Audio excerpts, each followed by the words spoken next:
11,32,000 கோடி வந்துடுச்சு அப்படின்னு சொல்றீங்க. அதனால இந்த 4.5 ஆண்டுகளில் செய்யப்பட்ட முதலீடுகளில் மொத்த மதிப்பு 1 லட்சம் கோடிக்கு குறைவுதான். உண்மையான நிலவரம், தமிழ்நாட்டின் தொழில் முதலீட்டினோட உண்மையான நிலவரம் என்னன்னா, இந்த 4.5 ஆண்டு காலத்தில் மொத்தம் முதலீடு தமிழ்நாட்டில் உள்ள தொழில் முதலீட்டில் 1 லட்சம் கோடிக்கும் குறைவுதான். அதாவது வெறும் 8.8 விழுக்காடு மட்டும்தான். இது எல்லாமே இந்த புத்தகத்தில் இருக்கு. ஆக மொத்தம் இன்னைக்கு உடைய ரிசல்ட் என்ன? இந்த கூட ரிசல்ட் தமிழ்நாட்டில் உள்ள மொத்தம் தொழில் முதலீடு இந்த 4.5 ஆண்டு காலத்தில் இவங்க சொன்னதில் 11,32,000 கோடியில வெறும் 8.8 விழுக்காடு தான் முதலீடு பெறப்பட்டவை, செய்யப்பட்டவை. இது தமிழ்நாட்டிற்கு திமுக அரசு செய்கின்ற மிகப்பெரிய ஒரு மோசடி, மிகப்பெரிய ஒரு மோசடி. இது மக்கள் புரிந்து கொள்ள வேண்டும், தெரிந்து கொள்ள வேண்டும்.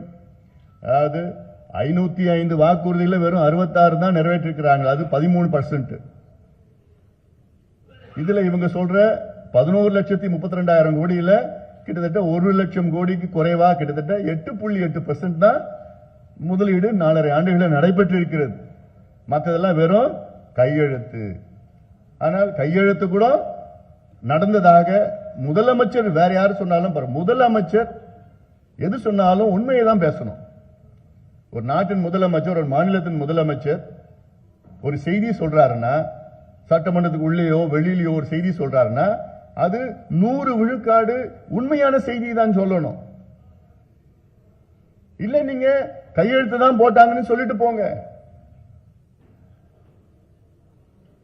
முதலீடு நடந்ததாக ஏன் சொல்றீங்க?